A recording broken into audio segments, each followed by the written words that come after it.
Okay, let's move on from this to Twitch won't exist in 7 years. Has been on a steady decline for the past 2 years, and they have no idea how to. Well, I wonder why. Come on, Patrick CC. Come on, Patrick. Twitch has been on a steady decline for the. Look at the peak.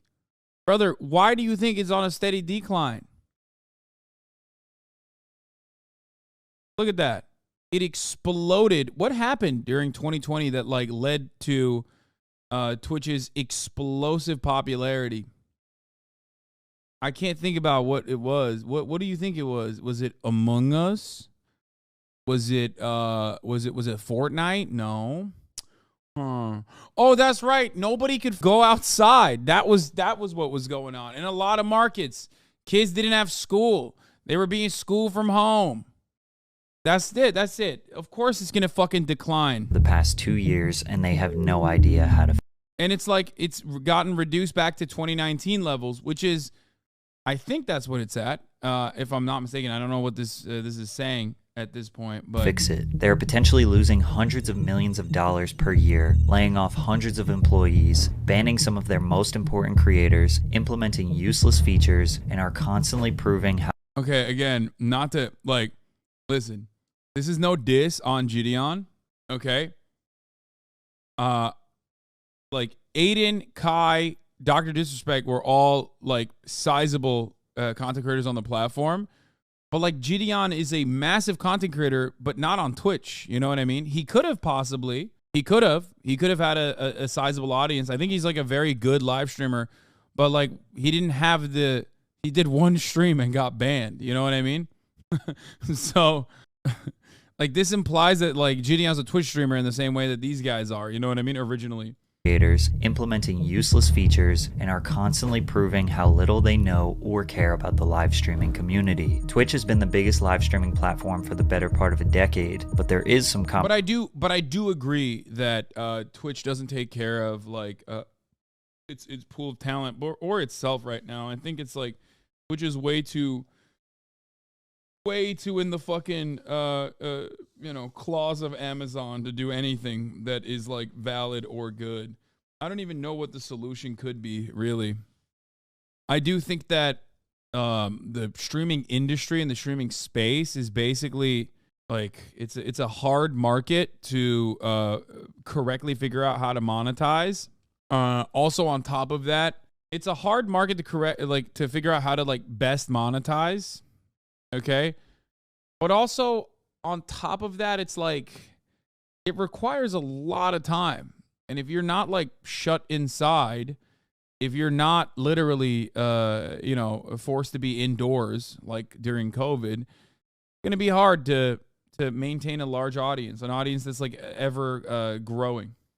Competition on the horizon. Although it wouldn't take much for YouTube to put Twitch out of their misery, it's very likely that their collapse will come from their own self-sabotage. First and foremost, Twitch's financial stability is confusing, and although they reported $2.8 billion in revenue in 2022, it's unclear how much of that, if any, was profit. However, there are a lot of implications that suggest the company is struggling to be in the green. Twitch's 4 ways of making money are through subscribers, who pay $5 a month to get an ad-free experience, as well as other small benefits. In-app purchases, which God, that would have been a perfect segue if only I hadn't run the ad break already. That's funny. Include bits, a digital currency that users can purchase to donate to streamers, partnerships with brands and sponsors, and of course the number one, advertising. We don't know how many total paid subscribers there are on Twitch. I did find this metric from Stream Hatchet that says in April of 2021, Twitch had 8.7 million subscribers, where 43% of them were Amazon Prime subs. A Prime subscriber is someone who gets an ad-free experience. Like that is Amazon money. Anytime you subscribe to me with a Twitch Prime, obviously I only get a percentage of it, but still, that's like Amazon's money directly in my pocket. That is basically like Twitch giving me extra dollars. Collective ownership by the creators themselves would be ideal, right? People who do the work generally know the most about their how the business should run. For $0 since they already have an Amazon Prime membership because Amazon owns Twitch. Therefore, Twitch doesn't make any money on that sub. In fact, you could argue they're losing money since viewers are paying $0 and not getting ads, and Twitch has to pay creators $1 and some change for that Prime sub. Anyways, this graph indicates that in the month of April, Twitch had 4.7 million paid subscribers, times $5, which is 23.5 million, times 12 months average, which would be about $282 million in sub revenue in 2021. But Twitch, yeah, there's no way. That was way outdated and inaccurate, by the way. That might be only with the U.S. Twitch is split up by regions, and they're all kinds of autonomous. Yeah. on average receives between 30 and 50. $1 for Primes, what? Because he's saying $1 for Primes because, like, a subscription is $5, so the Prime is technically supposed to be $5, but Twitch takes whatever percentage. He's running it off of 50-50, so Twitch takes $0 off of the Prime, as far as I understand. Like, in a regular Twitch subscription, you know, on a 50-50 split, 2.5 goes to the creator, 2.5 goes to Twitch. On a Prime subscription, there is no 50-50 split because there's no 50% that's going to Twitch, and only 50% of that Prime subscription is going directly to you from the pocket of Amazon directly to you, the Twitch streamer. However, there's now regional pricing, which is different, which is not being mentioned in this video. Regional pricing for Prime, regional pricing for subscriptions in general. So a lot of that stuff is not factored into this equation. And I don't even believe that there's only that many subs across the entire platform. It's hard to do this kind of analysis because these companies are notoriously secretive about their own internal metrics. Twitch US doesn't ban Korean streamers, for example. That's all handled by their own regional office. Yeah. So I don't know. I don't know how to describe it. I don't know what the perfect answer is for you. I don't know what the actual details are because I don't know. I simply do not know. I can only tell you what I do know from my end. percent of that money, because for affiliate streamers, Twitch takes 50% or $2.50 of the $5 subscriber price, and for partners, they take 30% or $1.50 of the $5. So if we favor the high end of 50%, that would equal $141 million in subscriber revenue that goes to Twitch. But if Stream Hatchet's estimation of Twitch only having 4.7 million paid subscribers per month is wrong, and they actually have around 10 to 20 million paid subscribers per month, that would bring Twitch's cut between $300 and $600 million per year. Some people argue that Twitch taking a 50% cut of sub revenue is just an act of greed, because most of their money comes from advertising. Now, 141 to 600 million. I think the reason why they do that is because they want to push for ads.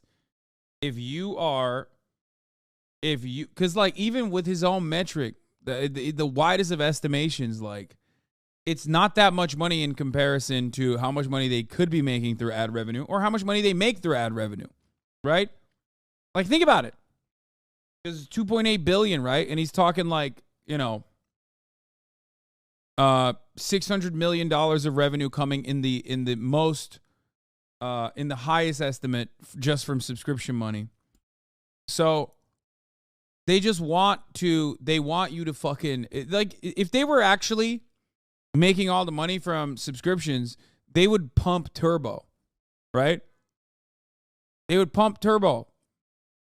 Why the fuck don't they do that? Because that's 100% going to Twitch. There's like a percentage that you get, I think, off of like however many turbo watchers are avoiding ads on your stream or some shit. But like, you know what I mean? They don't promote that. You want to know why? Because they want people to make money off of advertisers. They want users to make money off of advertisers. That's why they have the ad incentive programs. They also make more from a single person subbing to several channels than a single turbo subscription. Yeah. You cannot tell me they were not making money when they had creators who were 2K Andes getting $40,000 a month. Only a matter of time before subscriptions don't let you skip all the ads, though. I hope they never do that, because that would be fucking devastating. No one would ever buy a subscription. They would eviscerate sub revenue for their Twitch streamers. They would cut their Twitch streamer revenue dramatically. Most people would just leave too. They'd be like, what the fuck am I watching this shit for? Like, there's no way to avoid the unskippable ads. Like, that's crazy. Anyway, ads are how they make the money. Ads are also how Twitch streamers who are now doing the ad incentive programs make more money than they did prior, even if they had, a decent amount of subs. Okay? $1 is nothing to scoff at, but compared to $2.8 billion, I could see why people make the claims. However, it seems like Twitch needs this money to keep their business from failing. According to a blog post in November 2022, where Twitch president Dan Clancy, who is now the CEO, announced that creators who make over $100,000 in sub revenue will no longer get their 70-30 split. It will go down to 50-50, and over time, all creators will split the sub revenue 50-50 with Twitch. Why? Well, because it's too expensive to run Twitch. Delivering high definition, low latency, always available live video to nearly every corner of the world is expensive. Using the published rates from Amazon's Web Services Interactive Video Service, or IVS, which is essentially Twitch video, live video costs for a 100 CCU streamer who streams 200 hours a month are more than $1,000 per month. Now, what they said here is very misleading. If you want to start your own live stream platform, you can pay for Amazon IVS, or basically Twitch's infrastructure. The problem with Dan's statement here is there is simply no way Amazon is charging Twitch the same rate that anyone else would be charged for using IVS. Why wouldn't Amazon do that? Well, again, because Amazon owns Twitch. Amazon would charge me or you $1,000 per month to deliver HD live video to 100 concurrent viewers at 200 hours a month. I may hate Kig, but they literally proved that shit wrong. First of all, they don't. Kig literally proved this completely wrong, by the way. No, they don't. They didn't prove it wrong. What do you mean? Kig just has an endless amount of money that they would dump because in their minds, they think Kick in their minds think that it's like fine as long as there's like a massive funnel to create or to bring in new watchers into cryptocurrency gambling. I'm saying it's not that expensive to run Twitch. No, you're absolutely wrong, brother. As much as I fucking shit on Twitch for all of its inefficiencies, I don't agree with you on that. Live web hosting is profoundly expensive. The only reason why Kick is doing it, which by the way, Kick also uses like IVS, which is they're paying Amazon Twitch to exist for the record. Okay. The reason why they're able to do that is because it's marketing dollars that they're giving away to Amazon, ironically. Kick CEO, they said they were profitable in Q1. I'm pretty sure that's what the chat is referring to. What? Profitable? Off of what? There's no data behind it. I don't believe that at all. It's not like they have shareholders that they have to like fucking reveal correct information. Dude, they can say whatever the fuck they want for the most part. I'm not mistaken. I'm sure Steak is profitable. Don't know how profitable Twitch would be. If Amazon is charging Twitch retail, it's simply an accounting fiction because they are all under the same umbrella. Amazon cannot negotiate against itself. Someone is winning. Claiming their revenue for AWS means that they can cry poverty to us. Yeah, no, they can flip numbers. But if we're being real, like, no, the cost associated with like running live web hosting servers is not cheap. Live web hosting is not cheap. Anyone who tells you that it's cheap is lying. They don't understand that. Profitable there means they aren't going negative on Kick because the viewers they funnel to Stake and take money from. Yeah, okay, that's how they're profitable. If they're profitable that way, then I believe it.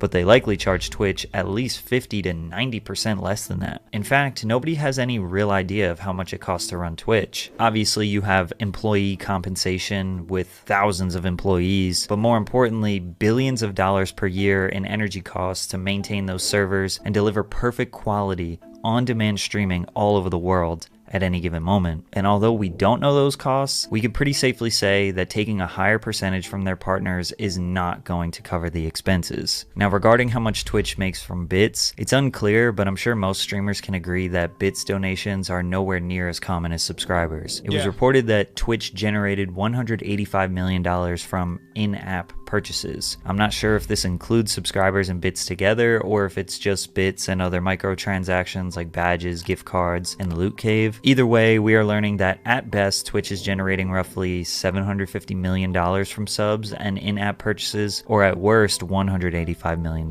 Regardless of what the real numbers are, we know that without a doubt, Twitch could never survive on just paid subscribers and in-app purchases, which means that likely the $2+ billion in revenue they generated in 2022, pretty much it comes from advertising and brand partnership. No, but it's mostly advertising. Those two numbers are insanely. That range is like a what is that fucking Social Blade ranges? You know what I mean? Social Blade will be like PewDiePie either makes $1 a month or $7 million a month. I'm like, bro, you said nothing. Okay, thank you, Social Blade, for telling me literally nothing. I'm more confused now. It's like, why did you do this range?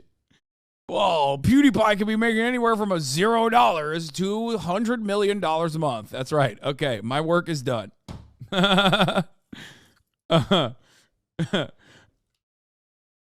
Anyway, I don't know why I turned into Tony the Tiger there for a moment, but Tony the Tiger as VTuber radicalized me so much last year. I didn't even see the problem this. with this is advertisements are destroying the I'm gonna Kohima.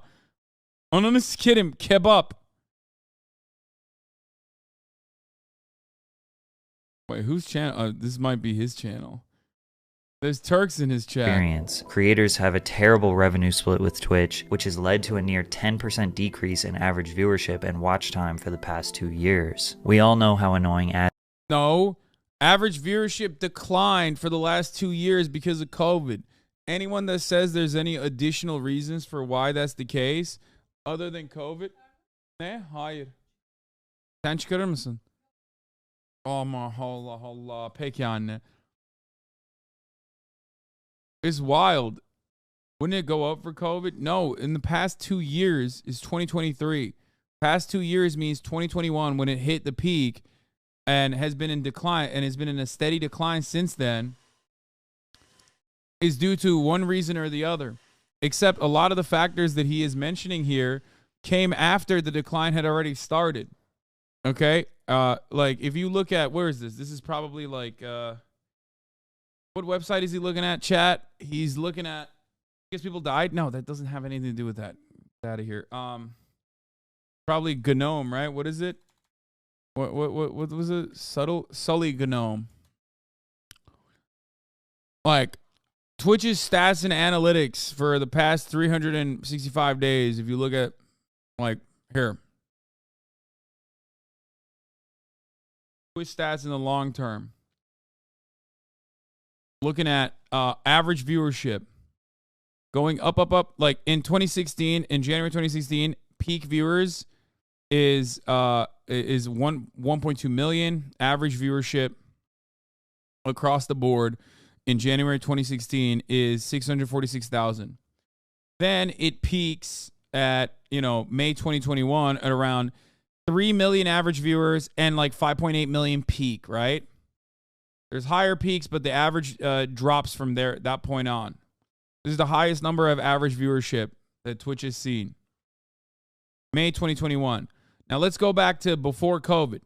December 2019, our average viewership on this wonderful website is 1.1 million views, okay? COVID is what basically pops Twitch off.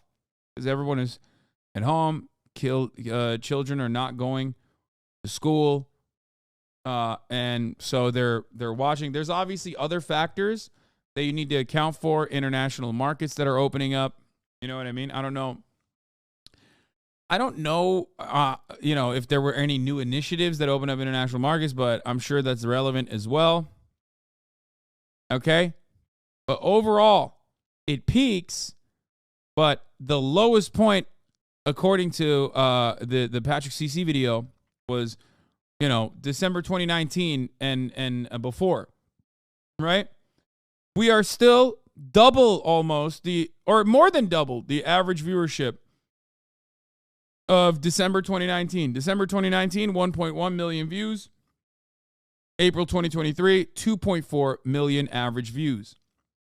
So the way that Patrick CC made it seem like Twitch is on the decline, it's like fucked up, it's really bad. Yeah, of course it's not going to hit the peak. Of course it's not going to hit the average viewership. The platform still doubled pre-pandemic, though. Does that make sense? You guys understand? Very confused, MB. Thank you for the 10 gifted subs. So this is just, I don't know if it's like a case of bad math or whatever. You know what's crazy? You grew so much that you actually stayed steady or went up 30K post-COVID despite viewership overall dropping across the platform and not being an election season. So that means you actually have been blowing up massively on Twitch. It's even more impressive that your content isn't tailored towards kids, so you're maintaining high viewership with adults who have much less time to watch streams than you. Sorry, I just had to glaze a little. Thank you for the glazing. Nice to hear nice things every now and then. So some streamers got used to eating too good, that's all. Wait, what? No. I don't think that's how. No. I don't know why people are saying like the platform is fucking dying. That's what I'm saying. I'm simply stating that the platform is not dying if you look at like the steady trend, which is still going up. It's like normalizing. It has normalized, right? But it's still pretty fucking high and slated to keep going up. Ironic because, yeah, it is kind of what Pineley was stating. Yeah, I was thinking about that a lot today, which is what he was saying is that, like, you know, commentary videos sometimes, like, engage in junk science a little bit to justify a preconceived notion that they have. I don't agree with this, or at least the numbers don't agree with it. Twitch has always had a problem bringing new users onto the platform. It's always been their biggest weakness. I remember them talking about this even before Amazon bought them. Yeah. Is there a point to responding to that video? If Twitch was really dying, it would have just been shut down a long time ago. Can you filter by language? I don't think... Oh. You can. Look at English. Yeah, if you look at English language speaking channels, you see a similar thing here where December 2019 is 1.3 million peak, and we're at 1.9 million peak. So, okay, that makes a lot, or 1 million average viewers there versus 596,000 average viewers there.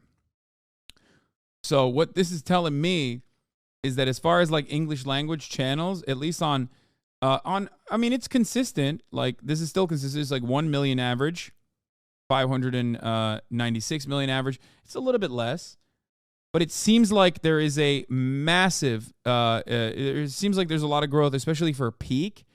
I would assume comes a lot from, you know, Spanish-speaking channels. Holy fuck. It seems like Spanish is still much smaller. What the fuck? Spanish Mexico? What the fuck does that mean? Why are they accounting this? Oh, no, it's nothing. Okay, never mind. That's not a real thing. Okay. So it still factors in as Spanish speaking. Damn, bro. It was nothing in like 2017. Dude, COVID fucking made the Spanish speaking community into a behemoth. Look at this. 250,000 average viewers right now. That's great. So,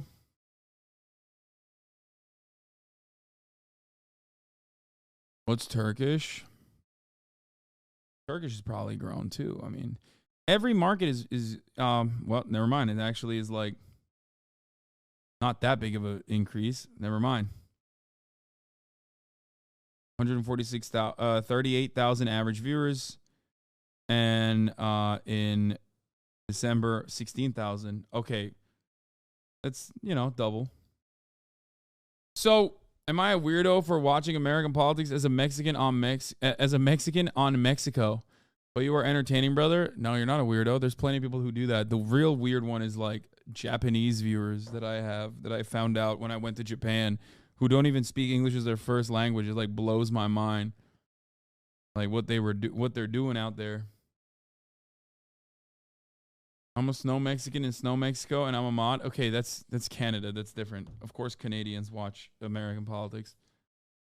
English is still your first language. Anyway. Okay, listen. We have we are looking at something so irrelevant now. Well, it's not irrelevant, but like the reason why I'm using the same site that he's using, like he has access to these statistics, and there's probably a better way to look at the stats than the way he's looking at the stats, right? Across the board, if you look at the entire website, the website is doing well. The website is still growing dramatically, as a matter of fact, in comparison to 2016 levels. If it dips below December 2019 numbers, though, then you have a problem. That means the website is actually getting smaller. That's not good. But it doesn't seem to be happening here with, 1.1 in December 2019, 1.1 million average viewers, 2.4 million average viewers in 2023. Seems to be doing pretty good. So... And we know that, Twitch numbers are at least like relatively real in comparison to others. Okay. Anyway. Fuck. I have to do something real quick. 1 second. 6th most viewed Spanish speaking overall is the Mexican president in YouTube. Wait, ads really? can be. Besides when I do I'm going to run because this. Today's video is sponsored by Aura. Have you ever Googled your name and seen yourself on one of those strange sites that has way too much information about you? It feels pretty weird. I'd rather have that stuff not available to just anyone who's looking for it. Data brokers are making so much money selling your information to robocallers and spammers. Luckily, Aura can find the data brokers that are sharing your information. And these brokers are legally required to remove your information if you ask them, but they make it very difficult to do so. That's where Aura comes in and submits opt-out requests on your behalf. You can try Aura for free for 2 weeks using my link, aura.com/PatrickCC. Aura also does so much more to protect you: antivirus, VPN, password manager, identity theft protection, credit monitoring, and much more. And the best part is you get everything at one affordable price. Let Aura protect you and keep your information safe online. You can let people continue to exploit you and profit off your private information, or you can go to aura.com/PatrickCC to start your 2-week free trial. Link in the description. Thanks, Aura. On an average Twitch stream, a viewer will get a minimum of 3 minutes of advertisements per hour. However, in late 2022, Twitch announced the rollout of the Ads Incentive Program, where they encourage streamers to run 8 to 10 minutes of ads per hour. Multiple minutes of ads being displayed consecutively will result in viewers either leaving the platform or clicking off to another streamer. The only problem is every time you click on a new stream, you will get hit with another non-skippable 30-second ad. There is no way to skip the ads. There is no way to escape the ads, and there is no way to rewind the stream and see what you just missed. This has led to a near 10% decrease in hours watched and average viewers from 2021 to 2022, and both of those metrics are also down in 2023 by 5%. Simply put, there are too many ads on Twitch, but that's a good thing for the company, right? Well, not exactly. Twitch does not have an immense amount of data on who their viewers are, because there isn't a whole lot to do on the platform to track it. Think about YouTube, TikTok, and Instagram. In just a few minutes, you will be exposed to a large variety of different niches, and you are actively pressing the like button or stopping to engage with the content. The amount of specific information you give about yourself without realizing is just data that gets organized and used to sell targeted ads to you. Because of my Instagram habits, the app knows that I like men's streetwear and accessories, skateboarding, modern furniture, rap music, and golf, so they can send me ads related to those things. All Twitch knows about me is that I watch I'm Dante a lot, and that he's my favorite streamer. So they could maybe guess what I might be interested in based on what they think I'm Dante's viewers like. And because of this, most advertisers don't feel comfortable using Twitch because they don't know if they are truly selling to their target audience. Are you drinking water? When you advertise on YouTube, a brand like Pampers can target as specific as 28-year-old married women that live in the eastern United States and are pregnant or just had their first child. And YouTube can run ads so that mostly viewers who fit in that category will see those ads. If Pampers went to Twitch with that target audience in mind, they would simply not know where to run the ads. The only thing that Twitch knows is that their audience is mostly men ages 13 to 35 who like video games. This eliminates a huge chunk of potential revenue because only a small amount of brands want to advertise to that audience. Energy drink brands, unhealthy snack brands, car brands, and other men's lifestyle brands love advertising on Twitch, which leads to interesting sponsorships like QT Cinderella baking a cake on a live stream, but with a Manscaped partnership that says "We save balls" on the screen. To make things worse for advertisers, every deal has to be a long conversation with the ad sales team at Twitch, back and forth emails, phone calls, contracts, a process that takes forever. But any brand or individual can simply go to YouTube, click Start Advertising, and run a campaign without ever talking to anyone. Twitch will never be a real competitor if they don't figure out a way to get more reliable data on their users and create a programmatic ad system so brands can sell to their audience without relying on communication with a Twitch employee. And because of their inability to produce substantial revenue, they hired internal leadership who would shift the focus away from creators and towards driving profits. The senior vice president of global creators, Constance Knight, created a new initiative: cut costs, cut costs, cut costs. Oh, okay. Sorry, I had to deal with something. Fuck, I'm gonna run it back. I have to, because one, I care about what Patrick CC has to say. I was running. Okay. I was running around. Realizing is just data that gets organized and used to sell targeted ads to you because of an immense amount of too. And both of those metrics are also down in 2023. Viewers either leaving the platform or clicking off to another streamer. The only problem is every time you click on a new stream, you will get hit with another non-skippable 30-second ad. There is no way to skip the ad. Your stream yesterday cost $216,000 based on the AWS calculator. I know that's full price, but still. Yeah, that's fucking insane, dude. Like, no, I don't believe that. That would be ridiculous. If I am costing Twitch $216,000 per fucking stream, and like, you know, and there's just no fucking way. There's just no way. They would be super out of business, dude. That's crazy. Can you imagine Amazon fucking charging Twitch like retail price or any prices at all? Yeah, dude, me and XQC are actually destroying the one of the most successful e-commerce giants on the planet. There is no way to escape the ads, and there is no way to rewind the stream and see what you just missed. This has led to a near 10% decrease in hours watched and average viewers from 2021 to 2022, and both of those metrics are also down in 2023 by 5%. Simply put, there are too many ads on Twitch, but that's a good thing for the company, right? Well, not exactly. Twitch does not have an immense amount of data on who their viewers are, because there isn't a whole lot to do. Wrong. So wrong. Twitch just doesn't deliver that data to anybody else other than like advertisers. No, that's crazy. Dude, Amazon, brother. Amazon has all the data. What do you mean? And Twitch has all the data too. Most websites have all the data. Let's be real. Like random fucking websites. You think random websites aren't like, you know, botting everything that you have? Like not botting, but you know, they have a tremendous amount of data Do on the platform to track it. Think about YouTube, TikTok, and Instagram. In just a few minutes, you will be exposed to a large variety of different niches, and you are actively pressing the like button or stopping to engage with the content. The amount of specific information you give about yourself without realizing is just data that gets organized and used to sell targeted ads to you. Because of my Instagram habits, the app knows that I like men's streetwear and accessories, skateboarding, modern furniture, rap music, and golf, so they can send me ads related to those things. All Twitch knows about me is that I watch I'm Dante a lot, and that he's my favorite streamer. So they could maybe guess what I might be interested in based on what they think I'm Dante. No, that's not how this works. He's linking this metric overall hours watched of 2020 to 2021 to some new feature delivering ads without taking any consideration of external factors like, you know, COVID. Yeah. So number one, COVID. He has a point. No, he doesn't. No, he doesn't. He doesn't even have that point for any website whatsoever. You can get additional targeting. Okay, listen. You can get additional targeting data that is catered directly to the type of content that you're watching.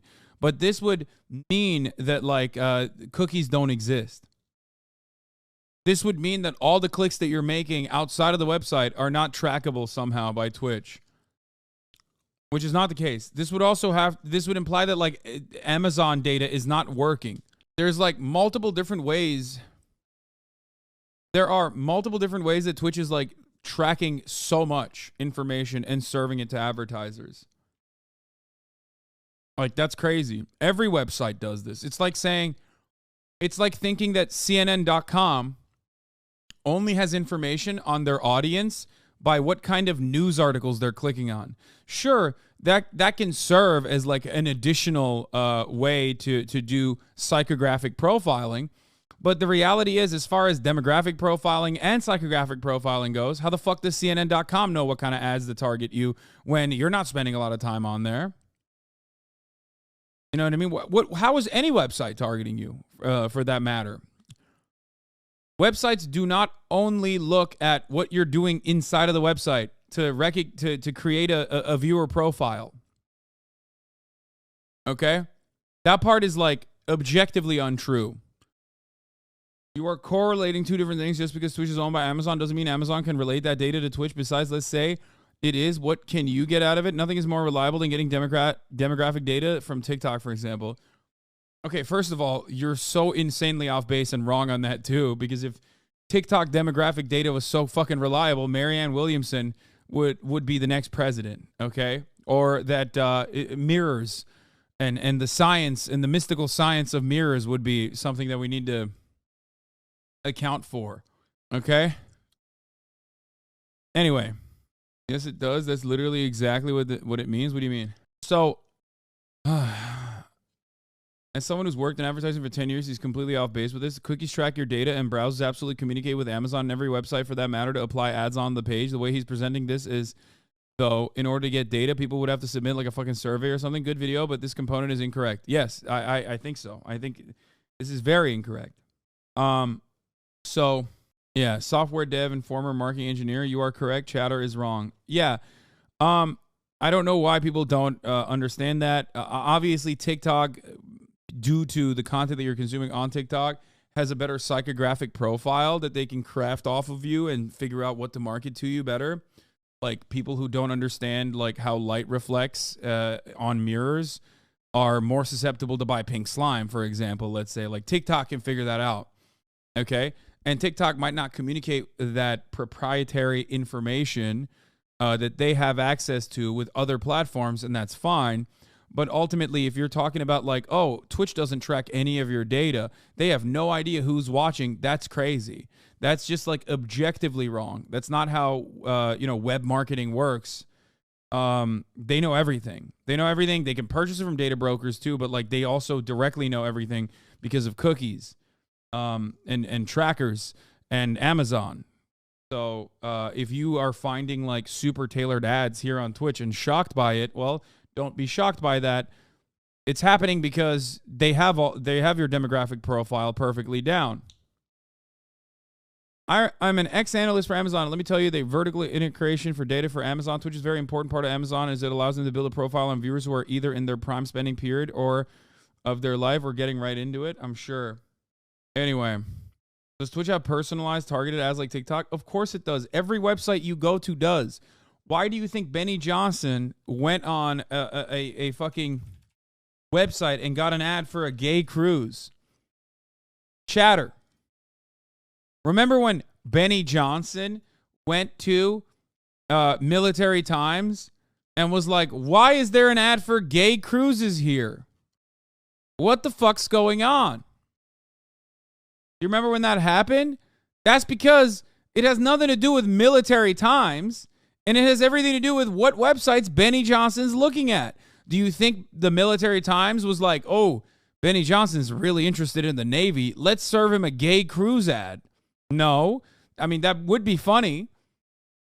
For the sake of this argument, that would be a funny thing to say, but it would be objectively untrue. They wouldn't be like, well, Benny Johnson is only focusing on the Navy, so he's probably gay. So let's give him the gay ad. That's not how that works. It works because every single person that goes on any fucking website has a shitload of trackers and cookies. All of their data and their demographic profile is collected from both your browser, your fucking computer that you're using, your phone that you're using, to the individual websites that you go to and the shit that you click on. Okay? Hopefully that's a little bit more informative for everyone. His viewers like. And because of this, most advertisers don't feel comfortable using Twitch because they don't know if they are truly selling to their target audience. This is objectively untrue. Wow, this is so wrong. Oh my God, every part of this video is wrong. I'm not even like dick riding Twitch at this point. And I'm not at all, actually. I think there's a lot of fucking issues on the platform. But that is crazy. This is the most wrong thing. What? No, man. Major advertisers love Twitch. That's so wrong. First of all, advertisers abso-fucking-lutely have access to Twitch user statistics. So let's just get that out of the fucking way. Twitch streamers don't have access to those statistics, but websites certainly do. Okay? So that's number one. Number two, because we already established that like that this part is like objectively incorrect. So he's building on top of an objectively false premise. Cosbruja72, thank you for the 10 gifted subs. So Twitch actually doesn't have an issue with advertisers not rushing to their platform. If anything, they originally had an issue with not being able to serve ads. What do I mean by this? Twitch's ad space is primo. You have an entirely captivated market of heavily fucking loyal fandoms that are watching every ounce of a broadcast. Okay? And these are unskippable ads. Think about how fucking insane that is. If anything, they're dickheads for doing the unskippable thing and not serving better ad tech. They should serve better ad tech. That's a major problem for Twitch. Something that I've even talked to the president over. I'm like, you got to figure out a different way. Focus initiatives on like finding better ad tech, because right now unskippable ads are bad. It's really fucking bad. Oh, and pre-rolls are really bad, and I think pre-rolls will inevitably go away.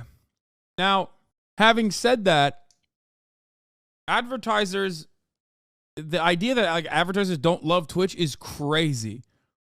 That's completely and objectively false. They literally have an NFL partnership. They are an Amazon subsidiary. Of course they have advertisers coming out the fucking wazoo. They have every advertiser that you can ever think of on the fucking planet. The problem is they need to fill the unserved inventory that they have. I've been saying this for 4 fucking years on this platform. Okay? 4 years.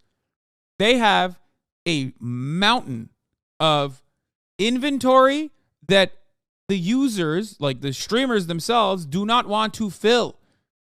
That's part of the reason why they're actually trying to make it worse to just like have a subscription-based revenue structure for a streamer so that they can fucking serve more ads at the top of the hour and then tell you can avoid those ads as long as you subscribe. I know chat has been edging itself since I started this conversation. You looked at the fucking clock. There it is. At the top of the hour, there's a 3-minute ad break. If you no longer want to see those ads, all you need to do is subscribe. Here's the 3-minute ad break now. Anyway. Audience, are you drinking water? When you advertise on YouTube, a brand like Pampers can target as specific as 28-year-old married women that live in the eastern United States and are pregnant or just had their first child. And YouTube can run ads so that mostly viewers who fit in that category will see those ads. If Pampers went to Twitch with that target audience in mind, they would simply not know where to run the ads. That's not true. What? No, that's not true. The only thing that No, that's just what they say out loud. What the fuck? No, Twitch absolutely can do that. What do you mean? What? That's just not Twitch wrong. knows That's is not that their true at audience all. is mostly men ages 13 to 35 who like video. Bro, they did. Come on, Patrick. What are you doing? Hit me up next time. Like, I will give you more information on things like this than what you currently are speculating on. This is like, this is just so wrong, dude. What the fuck? No, that's, I don't even know what to say about this than that how wrong it is. I mean, anyone who's ever done a 3.5 second stint in marketing in any capacity will look at this video and go, oh my God, this is so wrong. It's so incredibly wrong. If this was the case, then no one would go on Twitch to buy ads, which is not the case. Plenty of fucking companies are buying ads on Twitch. If anything, originally, one of the issues was that there was too much space to run ads and too many advertisers that wanted to run ads, but unfortunately, not enough streamers running ads. And this is the basis of all online marketing. All advertisement, sales, and operations works this way. It's not just on Twitch, okay? Also, seeing the audience demographic being 16 to 24, making up 41% of the entire fucking audience at Twitch really does change things dramatically for me. I do recognize that I probably am like the entirety of the rest. The 25 to 64 is me. That's like just my watchers on here and then nobody else. Video games. This eliminates a huge chunk of potential revenue because only a small amount of brands want to advertise to that audience. Energy drink brands, unhealthy snack brands, car brands, and other men's lifestyle brands love advertising on Twitch. What? Bro, there are ads on here for not only the Marine Corps, but even like suicide prevention for veterans. There are ads for every consumer good. Every single consumer good. Now, you might not see it on here, but like, yeah, there's motherfuckers seeing cat treat ads. You know what I mean? Like, that's crazy. I gotta go back to the fucking Military Times thing, dude. Here it is, okay? Here it is. The Military Times is serving a gay cruise ad to Benny Johnson. It's who you are. It's you as a person that sees probably similar ads no matter where you go on the internet because it's directly tied to who the person is. Okay? No matter which website you go to. And as it stands, I mean, by way of Google, because that's definitely a Google ad, right? Military Times is selling to, Military Times is covering the inventory, is just basically offering you things to look at so that Google can serve the ads there for Gay Cruise. Which leads to interesting sponsorships like QT Cinderella baking a cake on a live stream, but with a Manscaped partnership that says... Okay, now this is native advertising. Okay, two different types of advertising here. I can't believe I'm putting my fucking BizDev hat on for a second. Okay, this is entirely and utterly unrelated to the previous point that Patrick was making. Now, a lot of people don't know the fucking nerd shit here. In the absence of Atrioc, I'll it is Monday. I'll do a little bit of Marketing Monday for everybody here. Okay? That is native advertising. That is conducted by third-party ad sales. Oftentimes, the management company or, the agency or whatever the fuck Cutie Cinderella is working with, sometimes directly with the content creator and the advertiser themselves. Manscaped might actually have ads on Twitch. They might go to Twitch and buy ads. But in this process, this is entirely and utterly unrelated to the previous point that he was making. Okay? Completely unrelated. This is native advertising. It's directly done with... The native advertising is different. This is a built-in ad spot. Okay, it's built in. Whatever. It's not native advertising. Native advertising would be like a BuzzFeed article that has like an ad in it. But it's kind of like that. I don't know how you could say that when you said that's exactly balls his on point. The screen. To make things worse for advertisers, every deal has to be a long conversation with the ad sales team at Twitch. Back and forth Yeah, here he is trying to say it was done by Twitch when this ad is done by the streamer herself. Emails, phone calls, contracts, a process that takes forever. But any brand or individual can simply go to YouTube, click Start Advertising, and run a campaign without... Bro, this is literally like, wait, what the fuck? No. This is so wrong. Oh my God, this is so wrong. I'm losing it. Okay. This is like looking at a YouTube, right? Like looking at a YouTube account. Like fucking, this video itself was sponsored by Aura or something, right? Like some fucking like protect your privacy account and being like, YouTube has no advertisers. That's why only the brands that only go on YouTube is Aura and buying ads for Aura. Like that's wrong. That's just objectively wrong. It has nothing to do with anything, as a matter of fact. If you think that Twitch doesn't have like a custom, I don't even know if they have a custom portal. I am not a brand that has bought ads on Twitch, so I can't tell you the back end. But the idea that like Twitch itself doesn't have a round the clock 24/7 working advertisement sales team is ridiculous. Of course they do. I know that they do. That part I know they do. They have an ad service. They have an ad service that's so successful that they probably even sell it to other people. Oh, here it is. There you go. Amazon ads. Advertise your brand with solutions on Twitch. Premium video, above the fold, unskippable, inventory, desktop, mobile, tablet, console, and streaming TV. First impressions takeover, exclusively, one-day advertiser per geo. Displayed to viewers during their first watch broadcast of the day. Display ads, homepage headliner, super leaderboard, the IAB standard unit that keeps viewers engaged as they browse for content, which is a clickable ad. The medium rectangle, the stream display ads, the IAB standard ad that appears on the lower third part of the creator's live stream. And then on top of that, they have the custom products, which is when you get into like brand integration and, the bounty structure that they have. Bro, I work for a small e-commerce company and we sell ad space on the site. Crazy for this guy to say Twitch doesn't because Cutie did a Manscaped sponsor. Yeah, it's just so wrong. Optic Prismo, thank you for the 10 gifted subs, by the way. Oh God, I've spent too long in ad ops. I know what the fuck all this means. I mean, I do too, and I didn't spend that much time in ad ops, so don't worry. Not that bad. Benny Johnson getting the Cruise display ad through the Google Display Network. He's talking about pre-roll and unskippable ads on YouTube videos at this point in the vid. I know, but even then he's wrong because the unskippable YouTube ads that are also being done through the Google AdSense structure, okay, it might be easier to purchase, I guess, but ultimately you still have a Twitch Amazon ad portal, and on top of that, like relationships with the platform itself. If you're like a major fucking commerce company, you know what I mean? You were just mentioning ad formats, but not how the ads are being purchased. Patrick CC makes the point about programmatic advertising, which is a self-serving platform to buy ads like Google Ads. Does Twitch have a programmatic way of buying ads, or do you have to go through a sales manager?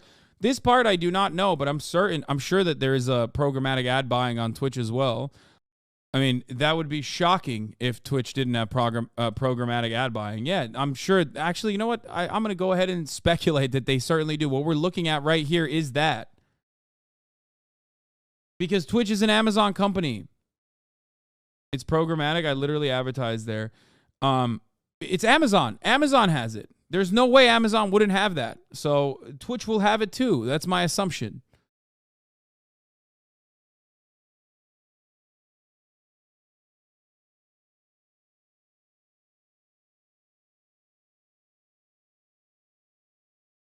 Why doesn't Twitch advertise Twitch Turbo but still has it available? But there will be likely some human oversight because what?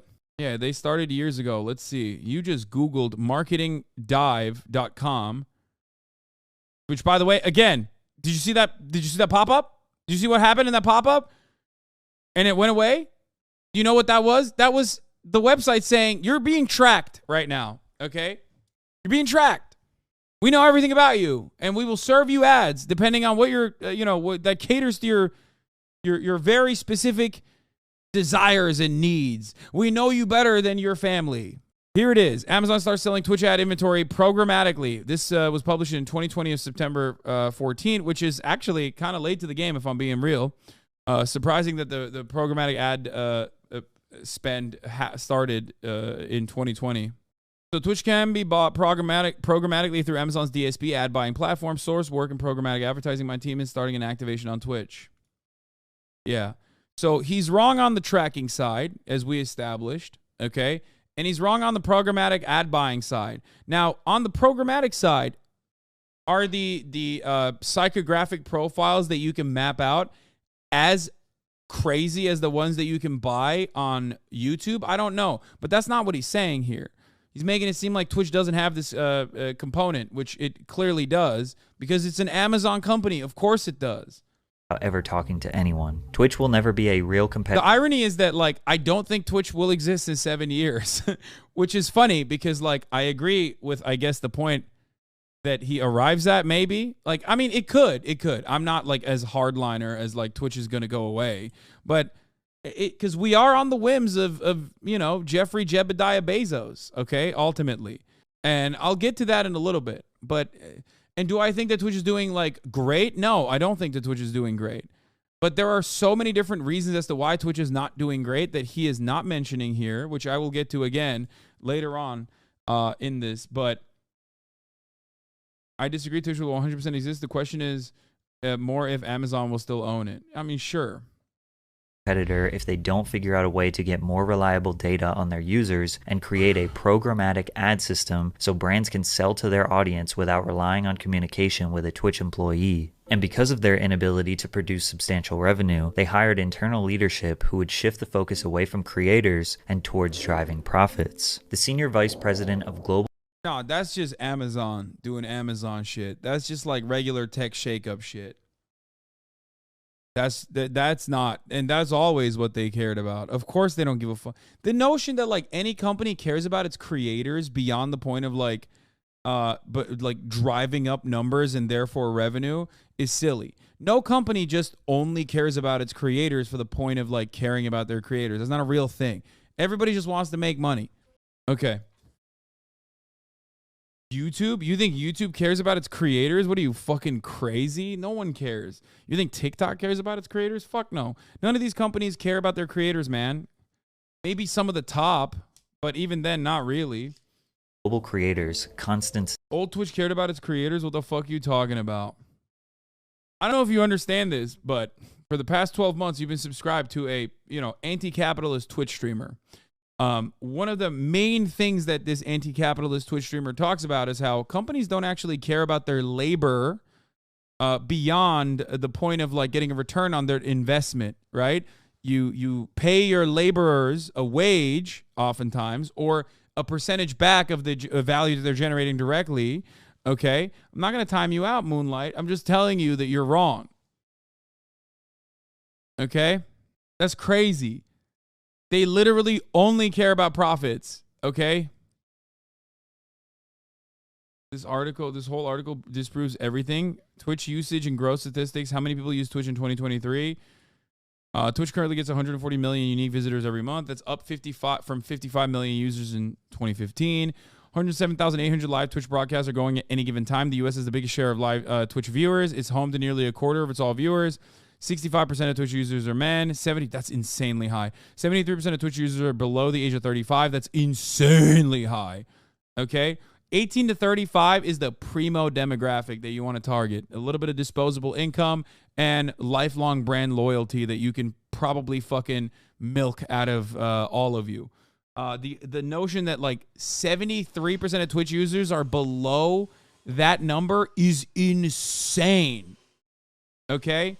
The Twitch app has been downloaded over 100 million times. League of Legends is the most watched title on Twitch, Twitch's annual revenue is $1.54 billion. Their monthly active users. Okay, we'll look at all of this after. Let's just keep going with this. And I have to pee really bad. Fuck. Okay.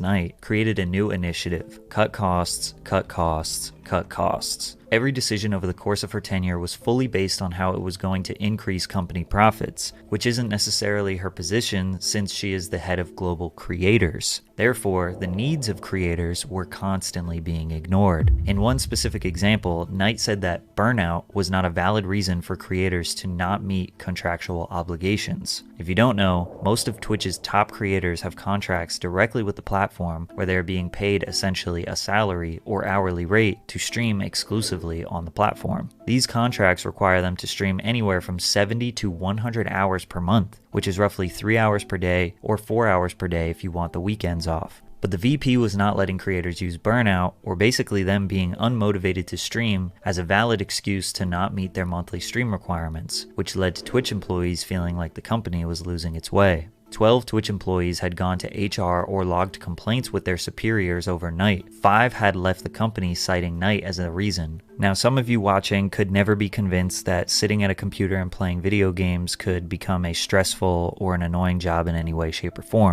Oh, yeah. Yeah, let me tell you. Okay, that part I do agree with. Wait. Have contracts directly with the platform. Also, why am I not in any of these videos? Like, am I not one of the top creators? Like, what's going on there? Knight wrote that burnout is a pervasive issue among longtime Twitch streamers, was not a valid reason for creators not to meet contractual obligations. That part is insane. I didn't even read this article. What the fuck? That's crazy. That's crazy. I did not know that she said that, because that's insane. for creators to not meet contractual obligations. If you don't know, most of Twitch's top creators have contracts directly with the platform where they're being paid essentially a salary or hourly rate to stream exclusively on the platform. These contracts require them to stream anywhere from 70 to 100 hours per month, which is roughly 70 to 100 hours? Okay. Yeah. Yeah, look at Carter going try like 160. Oh, I laugh at that too. Everybody knows what my hours are. Yeah, you got soft hands, Carter. You got them baby hands. What are yours? 180, bitch. You know this already. Roughly 3 hours per day or 4 hours per day if you want the weekends off. But the VP was not letting creators use burnout, or basically them being unmotivated to stream, as a valid excuse to not meet their monthly stream requirements. By the way, Night, Twitch watchers that watch every day, not recognizing burnout being like a major issue for Twitch streamers and not recognizing Twitch streaming as work. Requirements, which led to Twitch employees feeling like the company was losing its way. They're required 9 hours a day, 5 days a week. Is that what that comes to? I don't know. I mean, I stream 7 days a week and I usually go above that anyway. But the notion that what was I gonna say? The idea that like fucking 9 hours of like regular white collar work is identical to fucking 9 hours of Twitch streaming is silly. I'll be honest. The video was talking about contractual requirements. Yeah, I told you what my contractual. Yeah. Hasan, I love you, baby, but please tell me what other job you could just skip a week or a month of work because I'm tired and stressed. Burnout is not really a good reason. Yes, you're right. Twitch streamers should just kill themselves, actually. What the fuck do you mean? There is no other work where the expectation is that you're, like, literally on. Maybe service industry, actually. Service industry jobs are significantly worse. But, like, even then, service industry jobs, like, there's an aspect of which where you can... I'm just saying I work a blue-collar job and I get laughed out of the door if I tried that. First of all, you should be able to do that at your blue-collar job. That's number one. Okay? So weird that you would like turn around and be like, oh, Twitch streaming, fuck you. I'm in a blue-collar job. You're just in New Jersey. You're in the United States of America in a blue-collar job, so you can't do that. In other countries, burnout or any kind of like, any kind of like health complication that renders you unable to, I never said fuck you. I said I love you. Wait, I don't think you said fuck you. I never said you said fuck you. What? Calm down. That's not what I'm talking about.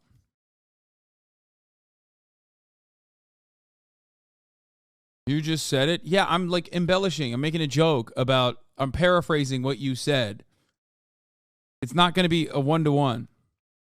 Anyway. The key thing is should be able to, but most can't. I know, which is why it's silly. But you're basically just saying because it's a Twitch stream and like, you know, your only experience with Twitch streamers probably is someone like myself or XQC that live like, I mean, we do live like gremlins in many ways, but like have incredible lifestyles that obviously people would love to have. That also on top of that are seemingly just like sitting there and like looking at dumb shit online and playing fucking video games and eating our toenails on camera, which you would love to do. That doesn't change the reality for the overwhelming majority of Twitch streamers in general, or a lot of people in general, including even the top Twitch streamers. You're doing a lot, and it is you're constantly in the filth. There's a lot of fucking shit that you have to eat and swallow. And I do think that it probably, I mean, I understand totally that like burnout is a real thing. I would never say that it's not a real thing. American indoctrination at work, Lamont. In Germany, you're guaranteed Kur, which is basically up to a 3-week counter burnout spa at a resort-like space. Wait, really? Yeah, relatively zero privacy. A lot of people fucking coming after you with like insane shit, botting, hate raids, so many things. Yeah, the problem is when people say Twitch streamers, they just think of the top creators. A lot of the partner streamers are also living paycheck to paycheck. Well, that's one aspect of it. And then the other aspect is like people that love consuming Twitch content don't actually like, or at least have like a profound amount of envy for the people that they're consuming the content of. They're either like stands and develop like these relationships with the content creators, or they just fucking despise the content creators after developing that relationship for being like, I could do what he's doing. You know what I mean? 12 Twitch employees had gone to HR or logged complaints with their superiors overnight. 5 had left the company citing night as a reason. Now, some of you watching could never be convinced that sitting at a computer and... You literally can't as a streamer. I lost 700 subs in 2 weeks. I was banned, and that's insanely stressful. Out of the English Twitch, it's like 1,500 streamers make middle class or above are 100Ks. Playing video games could become a stressful or an annoying job in any way, shape, or form. But at the end of the day, it still is a job, and anyone can burn out from any job that they do every single day for years. Another previous Twitch employee took to YouTube to state how they feel about the company. Twitch doesn't care about creators. Twitch cares about looking like they care about creators. Everything Twitch has done for the last 4 years has been with the goal of feeling like they understand and care. Although this could seem like an employee who is just upset about being fired, Twitch has shown time and time... That works both ways. To be fair, both creators and consumers have disdain for one another. Bro, come on. Like, I'm not saying that this is equivalent with respect to like workplace conditions or the amount of pay. Obviously, it's not. But it's like saying that like waiters hate their fucking customers. You know what I mean? Like, that's ridiculous. There's great customers, and then there's like fucking horrible customers. That's just how it is. If you ever met me out and about in the fucking real world, you know that I have no hate for my fan base at all, or Twitch watchers in general. I recognize that I'm in the position that I'm in specifically because of you motherfuckers that sit here and watch me, okay? That's it. But ultimately, there are some fucking dog shit chatters in every community, especially this one, that come in and say some dumb shit specifically to get a rise out of me or the content creator themselves, whoever it may be. And it's frustrating. Time again that no matter how large of a creator you are, they will take you down, even at your... How many times do you masturbate a day? Want to know if I have a problem, since I feel like you and I are more or less the same, successful and good-looking leftists. You are obvious benchmark and comparison. Answer, please. It's important. Hustle. Good to talk off topic sometimes for your mental health.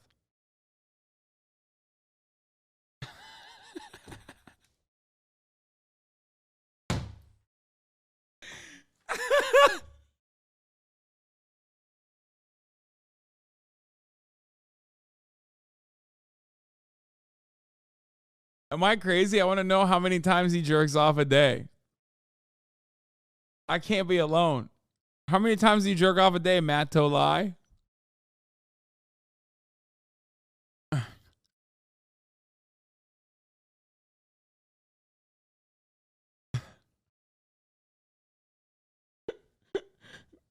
Like, this is so important to him that he literally had to like interrupt the broadcast and be like, listen,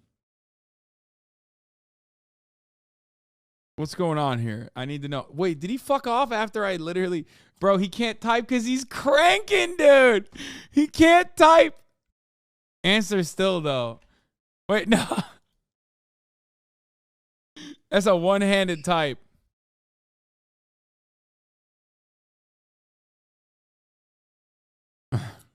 All right, let's continue. Their highest moment. HasanAbi, a creator who only just started streaming in February of 2021, dominated Twitch in all of 2022. He reached the very rare milestone of 100,000 subscribers, which made him the #1 most subscribed creator at that time. This prompted him to do a subathon, which was a 24/7, 28-day-long non-stop stream in February 2023 to try and break the record for earning the most subscribers on Twitch in a single month. That record was previously held by Ludwig at 283,000.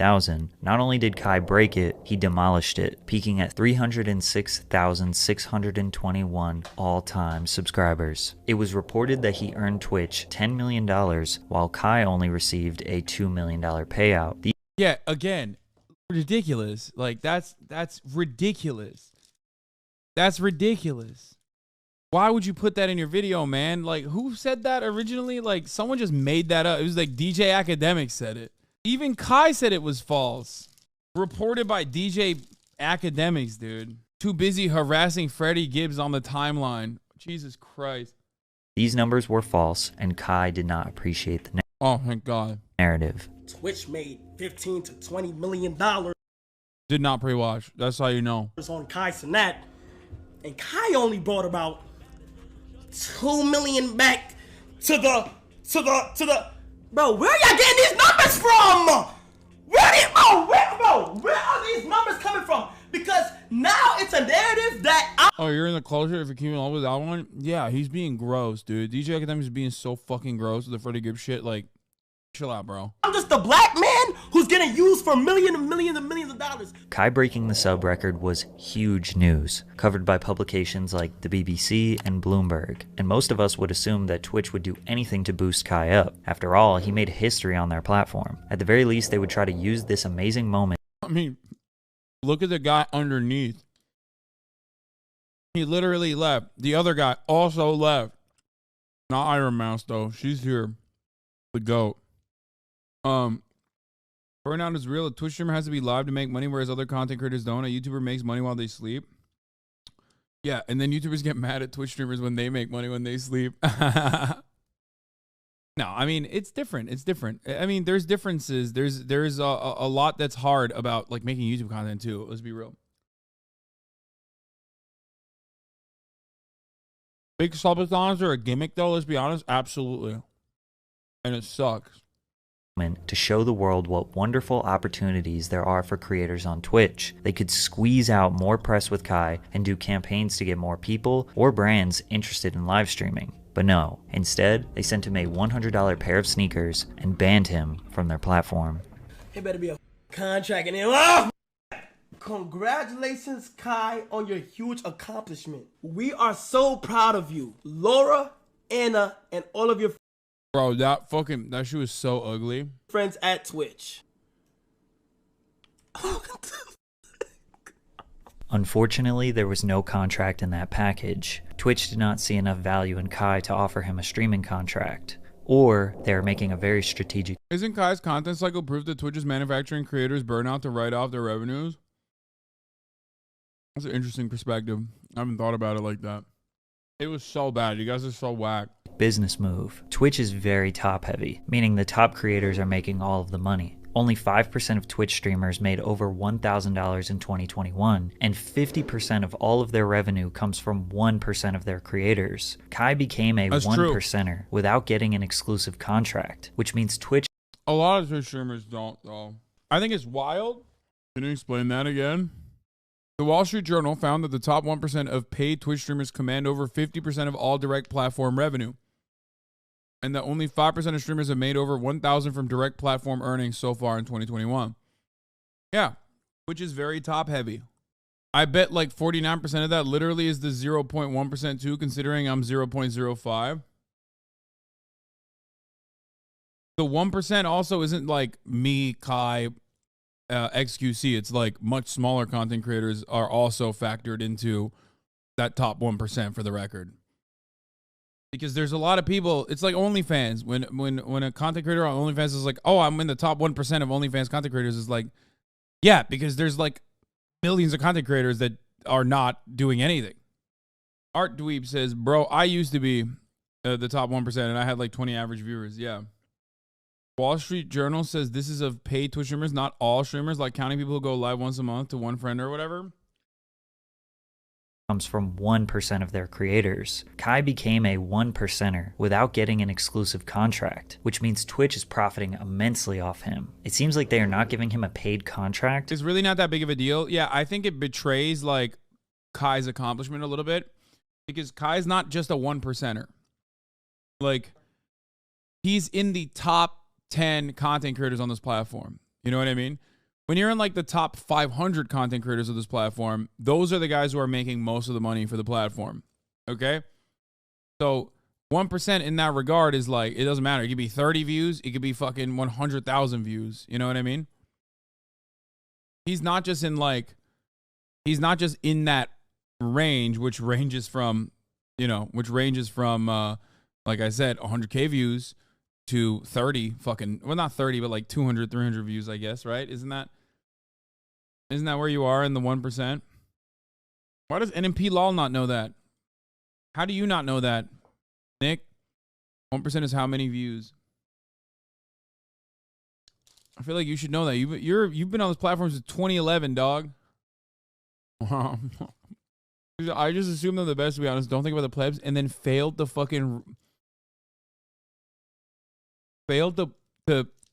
put his own emote in the chat. Boomer. because they don't think he will leave. His largest audience and main financial vehicle is on Twitch, and if it was up to them, they wouldn't give streamers contracts to begin with. They want to get to a point where they aren't as reliant on the top 1% of creators. So if someone leaves the platform, they will be just fine. YouTube. That's not true. Twitch wants the top content creators to stay on the platform as cheaply as they can. There was a time and place when the marketplace was way more competitive where they would literally fucking drop the money bags on you. They will never do that again. That was a big mistake, in my opinion, from like if I am to put my capitalist hat on for a moment, gigantic mistake. And now they're doing the exact opposite, where they're just like trying to, you know, milk you even harder, as hard as they can off of the revenue that you're generating. When did you take it off? Never. I never take it off. I put it on and I still have it on. I love capitalism always and forever. That's my favorite. Anyway. YouTube has 600 creators with over 10 million subscribers. If 20% of those people stopped creating, YouTube wouldn't be hurting financially. Eventually those creators will be replaced, but Twitch 1%ers can't be replaced as quickly or as easily. Maybe Kai is a transitional point for... That's not true. Kai is someone who replaced someone else at Twitch. What? No, man. Kai is literally, like, technically replacing someone. You know what I mean? Kai is the example. Twitch streamers are only not replaceable if there are competitive platforms out there that they can take their audience to. And even then, Twitch is, like, trying to figure out if that actually is taking away their market share. And they have realized that it doesn't. For Twitch as a company to see if they can keep 1% talent without paying them additional money. Just a few short weeks after they sent him the sneakers, HasanAbi announced he was banned from the platform on April 17th. How could they possibly ban the #1 creator on the site? Nobody knew the reason why, but it prompted support from people like Kyrie Irving and Nicki Minaj. We later found out that Twitch told Kai it was from a GTA clip where he promoted simulated sexual activity. This was the clip. Come on. 5, 4, 3, 2. Oh my God! My boss! Maybe I shouldn't show this. I don't know if he got banned for this. He pretended like he was receiving services from a fake woman in a video game. Meanwhile, there's a ton of real... Oh my God. Yeah, that ban is bullshit, but immediately we go to fucking pools, hot tubs, and beaches. Let's go. Important category for Twitch. Let's take a look at what's going on here. What's going on in this important category? Wait a minute. What?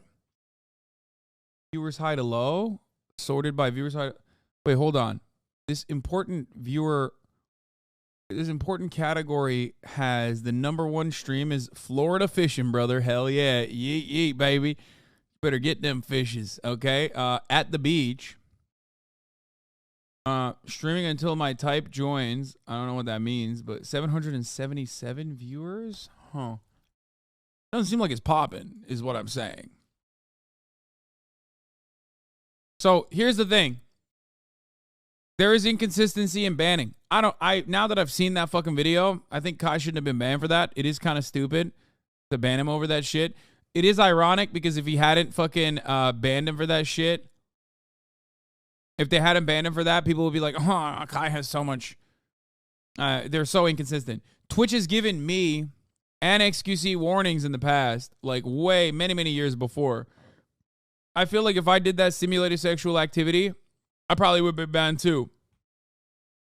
Real borderline sexual activity on that website, let alone simulated. Twitch is just reminding him that he, no matter how big he is, will not... Yeah, they literally banned they shut down the strip club in Grand Theft Auto No Pixel for that reason.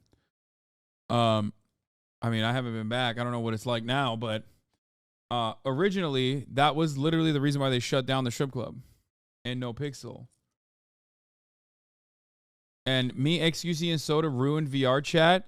Y'all were too horny. Okay, first of all, excuse me, we didn't ruin VR chat. We used VR chat for the purpose that it was created for. I'm sorry for you know, going to fucking Dairy Queen and getting an ice cream sandwich. You know what I mean? Or a fucking ice cream. Like, who the fuck's gonna get mad at that? It's like, I walked into Starbucks and I was like, can I have a cappuccino, please? And you're like, fuck you! What do you think this is? Think we sell fucking coffee here? Get the fuck out of here. What do you mean? VR chat is literally for that purpose. If anything, we didn't go hard enough. We didn't even explore the fucking furry territory that aggressively. I do think it's stupid to ban over that, though. That's ridiculous. Like, that's crazy. Dumb.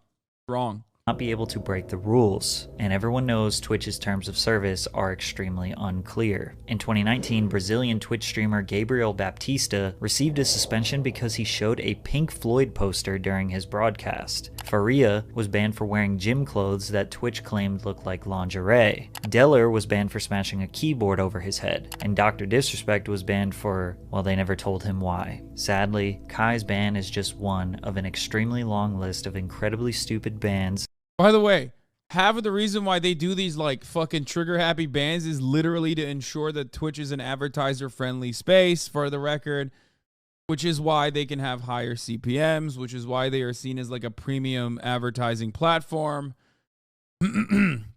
However, of course, from the perspective of a content creator, I often don't find myself going, well, that's a justifiable ban. I often find myself on the other side of that argument, no matter who is getting banned for what. Like, this is a good example. I guess it was like a minor blip, which Aiden Ross fans try to turn into a major complication. But like, what was the guy? Aiden Ross was talking to someone on the phone, and he said, "Oh, Adam, if Twitch would have banned that dude, I would have fucking lost my mind." Okay, that would have been an absolutely ridiculous thing to go back in time and ban someone over. It would have been so arbitrary. It would have been so malicious. It would have been absolutely bullshit. And I stand by that. I always fucking speak out against people who are being unjustifiably banned. I think it's ridiculous. Your Rage called you a snitch for that, by the way. Yeah, he's fucking memeing. It doesn't matter. Everyone can suck my fucking cock, okay? I've been doing this shit for a lot longer than a lot of other people on this platform now. Can't say that for Rage. But he knows better. Everybody should know better, okay? Get the fuck out of here. But there's no way. He's probably fucking joking. Stop trying to fucking farm drama here, okay? If you want drama, try to get Rage to play basketball with me. He didn't like you pointing it out. I wasn't pointing it out for Twitch. Anyone who thinks that I was doing that for Twitch and not my chatter so they fucking understand the context is a fucking idiot. Kai called you misgive. He can suck my dick too, okay? Every single person that thinks like this is a snitch moment can suck my entire cock, okay? From top to fucking bottom. They're dumb as fuck for that. Yeah, like I was saying, like, Twitch, please ban this person. Like, get the fuck out of here. Anyway, you can clip that and fucking ship that all you goddamn want. I hate that. It's like the one thing. It's the one thing that really pisses me off. Whenever dumb motherfuckers are like, he's going in. Like, that's a principle that I have, okay? It's bullshit. Bro, that's going to get clipped. Why? Yeah, whatever. I'm pissed off. That's fucking bullshit if he actually said that. Anyway. It's for context to my chat and nothing else. And if they had fucking actually turned around and like banned, what is his name, DDG over that shit, they're fucking pathetic and delusional if Twitch did that shit, okay? Not something that I agree with. That would have been a ridiculous fucking ban, and that didn't even happen. I'm literally watching that fucking clip because I'm talking about Aiden Ross, and it's contextually appropriate for me to talk about it.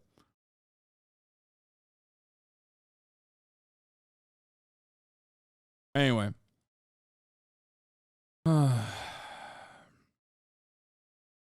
Like, I would have gone out to bat to defend them like I have in the past when they fucking, in my opinion, unjustifiably banned Bruce Dropomoff. Like, they tried, like, people were trying to fucking get Kai banned for, he was masturbating on stream, or he got a hand job on stream. Like, all that shit was bullshit. And I fucking said it as such. Why would I turn around and like immediately eviscerate that principle that I have? Where the fuck are people so uncharitable? Like, stop literally hearing shit from your audience or seeing controversy and running along with it like that is a matter of fact. Make your own goddamn minds up, okay? If you're a content creator and you're running off the whims of your own chat, don't be ridiculous, okay? I yell at my chatters all the fucking time. Have a backbone. Have a fucking spine. It's bullshit. Anyway.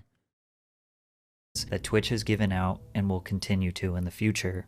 So with Twitch continuously making the wrong decisions when it comes to profits, employees, and creators, is competition a real threat to their company? Recently, the live streaming platform Kick has made a lot of content creators don't have a spine when it comes to you is strange. Yes, because I'm in fucking politics. That's why. And they're terrified. And they're terrified of this audience too. They think that like we're going to come after them and cancel them. And it's easier to, it's just like much easier for them to just like avoid. And like it is literally better for a lot of like top content creators to collaborate. Easier for a lot of top content creators to collaborate with someone like fucking Aiden Ross than it is for someone like myself, because they think that like my audience is like woke people that are going to cancel them or some shit. Some noise after their $30 million plus deal where they exclusively acquired Aiden Ross. Kick works and looks exactly almost like Twitch. The main difference is that they have a much more lenient terms of service. Streamers can gamble, say and do just about anything they want without getting banned, and the biggest thing is that they are offering creators a 95% cut of their subscriber revenue. Jared FPS, a Kick streamer, highlighted his Kick earnings at $3,800 for 800 subscribers, which would be about $2,000 on Twitch. However, I don't think this is going to be enough to really compete with Twitch. Think about Drama Farmer successfully baited you. Rage literally talked about the DG shit for 10 minutes. He wasn't genuinely upset about it. Yeah, I mean, they did. They baited me. And I do get mad. It's like, because if it's true, okay, send me the clips. I want to see.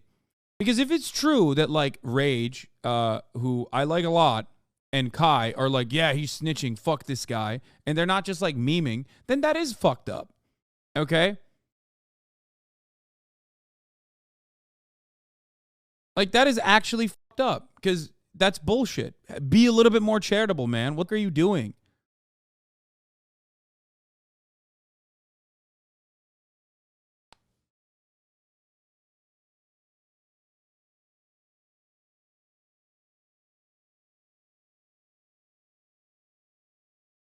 I mean, if they're memeing, then fuck the chatters who made it seem like it was a much more serious thing. Okay? But I do hate whenever, like, if it's a meme, it's fine. It's whatever. It's not that big of a deal. But some people do lean on their fucking chat being like, oh, he's a op. He's a op. Like, oh, he sucks. He's like a snitch or whatever. And then they, like, literally farm off of that. Say it with your chest. If you genuinely think that it's, like, a fucked up thing that you think I did, we can have a conversation about it. But I'm willing to bet that they were both probably joking about it, okay? There's no fucking shot that they were, like, legitimately thinking that I was, like, trying to get a smaller black content creator banned. Like, that's so delusional. It pisses me off to no end. So I doubt that they're being serious about it.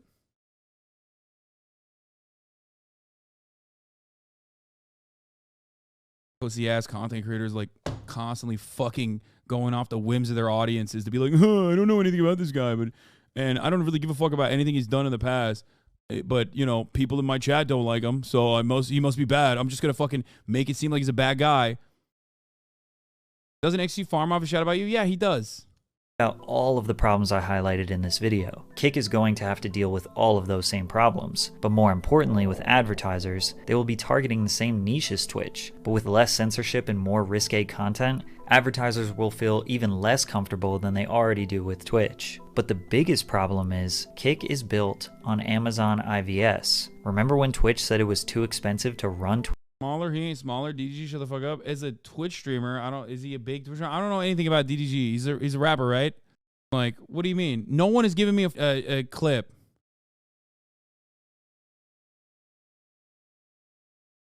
Anyway, let's get back to the Patrick CC video. This was a completely ridiculous sidestep. Twitch on IVS? Well, Kick uses the same infrastructure. The difference is Kick is likely paying at least 20 to 50% more than Twitch is to keep their business operating. So in a way, no matter how successful Kick gets, they will be paying millions, if not billions, to Amazon, who could use that money to fund Twitch. Now, YouTube gaming, or their live streaming sector, could very well be a threat. The worst part about YouTube is that the live streaming experience is just not as good. The chat is chaotic and hard to read. You can't look at chat logs, which makes it really hard to moderate. The raid feature is terrible. The discovery page for live streamers actually looks like they don't update it. And they lack many of the small features that make Twitch streaming more dynamic and more fun. Yet even with all of those downsides, YouTube still holds nearly 15% market share in the live streaming space. So why is YouTube a threat? It's very simple. YouTube has 2.5 billion monthly active users, compared to Twitch's 140 million. YouTube has a strong and reliable ad revenue system, which generated $29 billion last year. Plus, they are offering 70-30 splits for streamers. And if you build a following up as a streamer on YouTube, you now have a whole YouTube channel that you can post regular videos on. You just built yourself 2 assets at one time. Most Twitch Yes and no. That's why there's a lot of YouTubers who still live stream on Twitch, right? And the reason for that is because they get more revenue that way. A lot of YouTube content creators will live stream on Twitch. Think about that.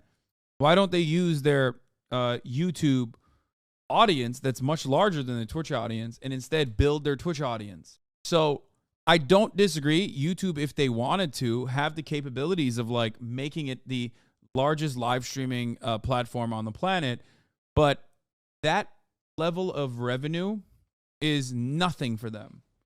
They'll open up like a new monetization feature in India, and all of a sudden that's like 10xing, 100xing their fucking like minor changes that they made for the North American marketplace for their live streaming customizations that will cost them a lot of fucking money, and maybe it will pan out for them. YouTube does not really care about their live streaming. That's just it. YouTube doesn't care about their live streaming as much as they care about their VODs, because they are the VOD platform and they're very good at it, and they will continue working on that. They're massive. But when you're massive, when you're the massive VOD platform, you're not gonna split hairs over dollars like that. Yeah, YouTube is not trying to compete with Twitch. It's trying to compete with TikTok. That's right. And they're doing a pretty good fucking job too. Streamers have to post clips of their streams on YouTube in order to grow, and even still the translation is not that great, and they end up being more popular on YouTube. If YouTube just got their live streaming page to operate exactly like Twitch or Kick, which wouldn't really be that hard for them, it wouldn't make any sense for small streamers to use Twitch. 1% streamers like Hasan and XQC wouldn't immediately jump ship, or maybe never, because they already have a huge following. At the same time, everybody has a price. Nobody thought Ludwig would switch platforms. True! But he did. So why hasn't YouTube Fake. tried to take over? Especially since I claim it'll be so easy for them. Maybe they just don't see live streaming as a worthwhile business investment. Think about... Yeah, they do. Patrick is right on this. I think that's it. They don't. It's not. I get why it's not. I mean, look at Twitch. Half of the stuff that he mentioned as far as how expensive it is to do live web hosting is part of the reason why it's not worth it. Everything I mentioned in this video, all the hurdles, all the expenses, all the bans, moderation, discoverability issues, creator contracts, advertiser uncertainty. Maybe YouTube thinks that live streaming will never be as profitable as video on demand, film, sports entertainment, and music streaming. Maybe live streaming will always be considered a niche subgenre of the entertainment industry. Until YouTube sees a bar packed full of people paying a $10 cover to watch Hasan debate Aiden Ross or Kai Cenat and 21 Savage react to Drake memes, they probably won't even bother. So what should Twitch do? Well, they definitely need to figure out a middle ground with ads. They need advertisers to pay the bills, and we as viewers understand that. Maybe a feature could be implemented that allows viewers to skip an ad or two just in case they pop up at a crucial time in the stream. Maybe even a feature that allows viewers to watch. Literally not bad. That's actually not a bad idea. Okay, I mean, he wraps it up with like some solid suggestions. Watch ads for a reward, or uninterrupted ad time when there's some downtime in somebody's stream. Kind of like how mobile games will allow you to watch an ad for a reward. Or you could exchange personal survey information for less ads. It's invasive, but hey, they're going to try to do that anyway. They and have after done they that. improve their They did do that. Well, not to skip ads, but they were doing that to like make the ads more fun. That was an ad product that they actually did put out there for a little bit. I don't know if they did that. ad system, just keep the 70-30 revenue split with all creators, big or small. Most platforms provide a better split than that, so that's the least they can do. Also, more clarity and consistency when it comes to streamer bans seems like a very fair ask. Just tell people why they were banned in detail. Timestamp it, provide a clip. Every single time someone is banned, it should be the same process. Most importantly, they need to improve discoverability Agreed. for small/medium-sized creators. Super agreed. Holy fuck. Okay, all these last points are perfectly correct, and I absolutely agree with all of them. Twitch streamers relying on YouTube or TikTok to gain a following is absolutely ludicrous. Twitch is way too reliant on the 1%ers, and they're way too reliant on other platforms. Ultimately, I want to see Twitch win, and the streaming community wants to see them win as well. I think live streamers are incredibly underrated in terms of their entertainment value and ability to hold an audience for hours on end. But if they don't make these critical improvements, and YouTube just decides to invest $1 billion into making YouTube gaming a fierce competitor, I think Twitch could be on the verge of going out of business. He's not wrong about this either. 5 to 10 years down the line. Okay. Yeah, no. Every single thing that he said, every single point that he made at the end of his video is correct, and I do agree with it. Down to the fact that YouTube is not even. YouTube is not interested in. YouTube is not interested in a live streaming space. Sorry. Where did the 7 years number come from? I don't know. Is it clickbait? But yeah,